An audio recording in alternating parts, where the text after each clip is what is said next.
పాత్రికేయ మిత్రులందరికీ నమస్కారం.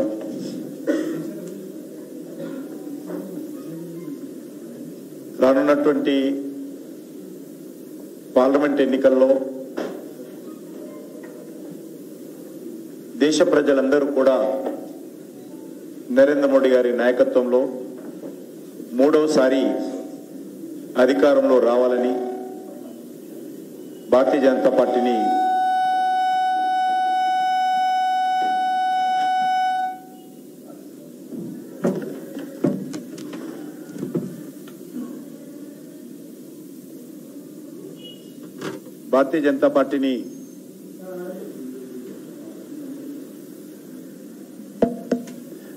బలపరచాలనేటువంటి ఆలోచనతో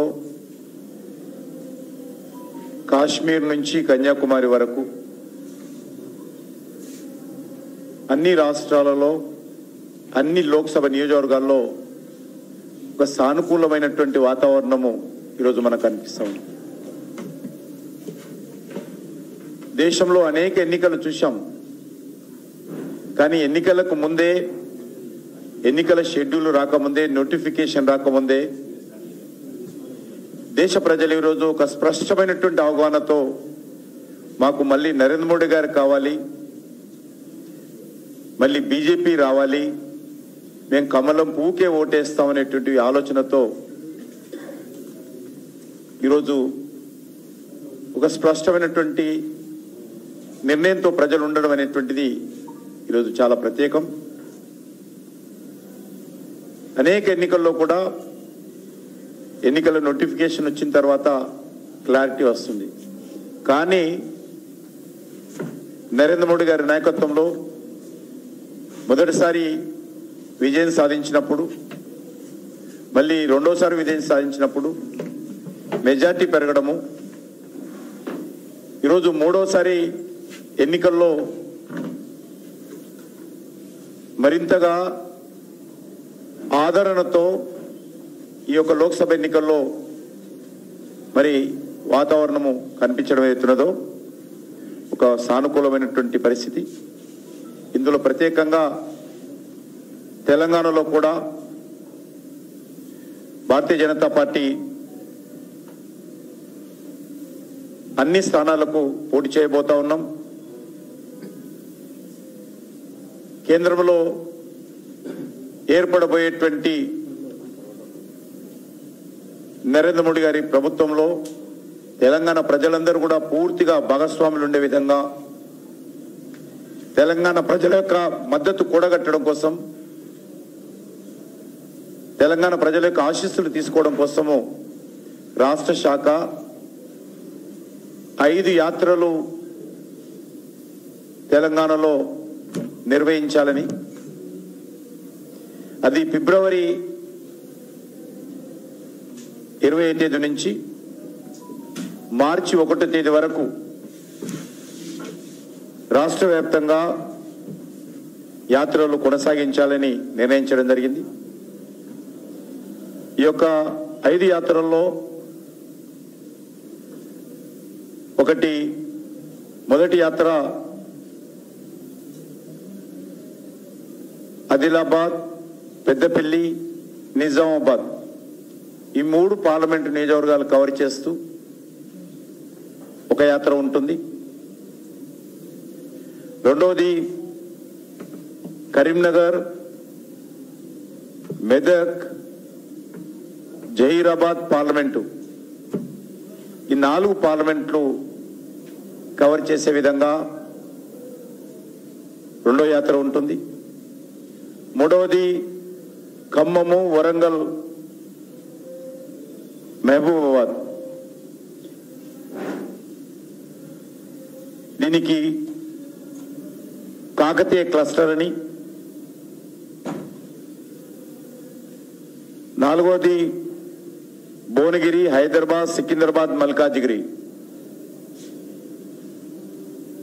భాగ్యనగరం యాత్రని. ఐదవది మహబూబ్ నగర్, నాగర్ కర్నూలు, నల్గొండ, ఇది కృష్ణమ్మ యాత్ర అని. కృష్ణా నదిని దృష్టి నుంచి ప్రారంభమవుతుంది కాబట్టి కృష్ణమ్మ యాత్రని. మళ్ళీ ఒకసారి చెప్తా నేను. ఆదిలాబాద్, పెద్దపల్లి, నిజామాబాద్ పార్లమెంటు ఇది కొమరం భీం యాత్ర. రెండవది కరీంనగర్, మెదక్, జైరాబాద్, చేవెళ్ళ దీన్ని శాతవాహన యాత్ర. ఖమ్మం, వరంగల్, మహబూబాబాద్ కాకతీయ యాత్ర. భువనగిరి, హైదరాబాద్, సికింద్రాబాద్, మల్కాజిగిరి భాగ్యనగర్ యాత్ర. లాస్ట్ మహబూబ్నగర్, నాగర్ కర్నూలు, నల్గొండ కృష్ణమ్మ యాత్ర. ఈ రకంగా 5 యాత్రలు టెంటేటివ్గా పేర్లు పెట్టుకున్నాం. దీనిపైన ఇంకా సానుకూలంగా చర్చించి మార్పులు చేర్పులు చేస్తాం. ఈ 5 యాత్రలు కూడా రాష్ట్రంలోని 17 అసెంబ్లీ నియోజకవర్గాలు, 33 జిల్లాలు, అన్ని మండల కేంద్రాలు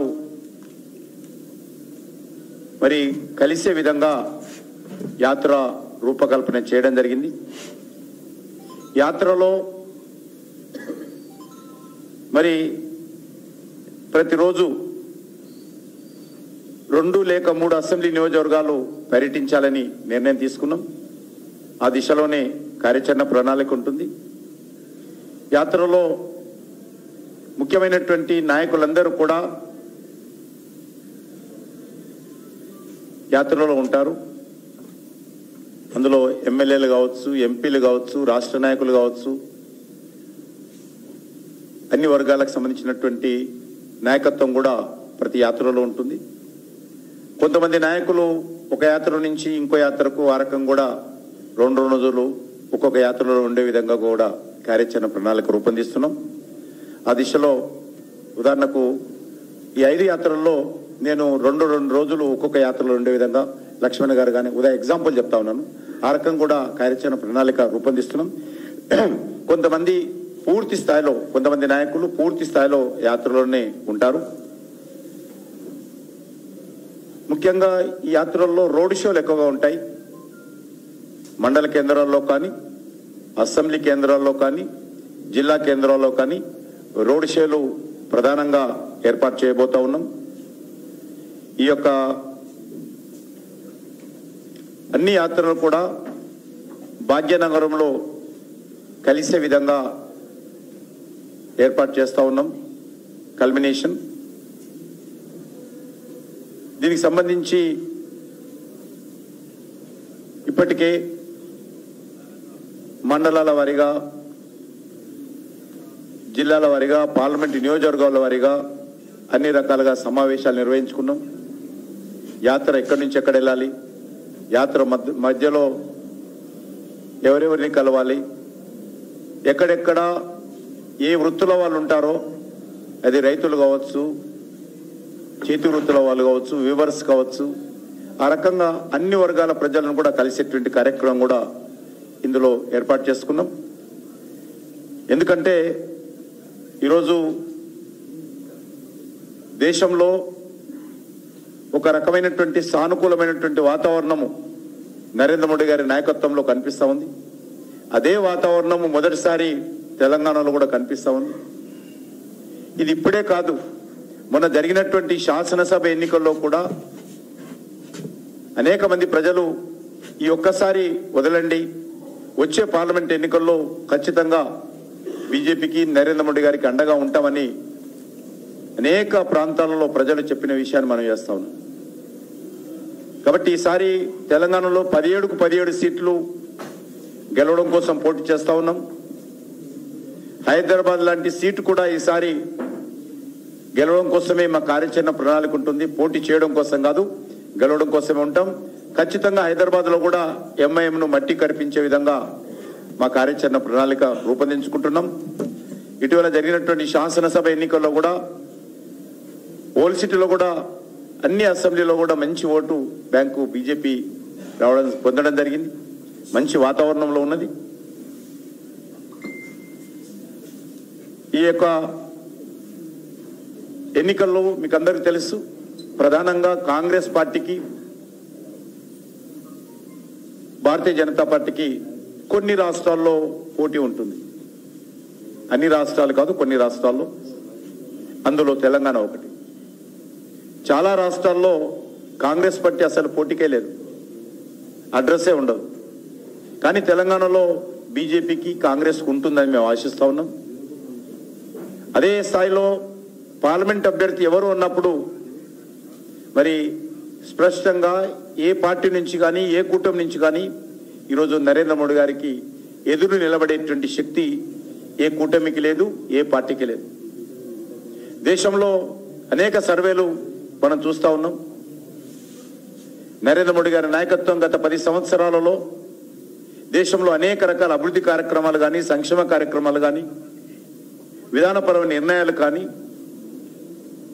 లేక సాహసోపేతమైనటువంటి చర్యలు కానీ అన్ని వర్గాల ప్రజలు ఈరోజు అభినందిస్తూ ఉన్నారు, ఆశీర్వదిస్తూ ఉన్నారు. కాబట్టి మళ్ళీ మాకు నరేంద్ర మోడీ గారే కావాలని కోరుకున్నటువంటి నేపథ్యంలో మరి నాకు తెలిసినంత వరకు మొదటిసారికి రెండోసారి మెజార్టీ పెరిగింది, రెండోసారికి మూడోసారి అద్భుతమైనటువంటి మెజార్టీ నరేంద్ర మోడీ గారి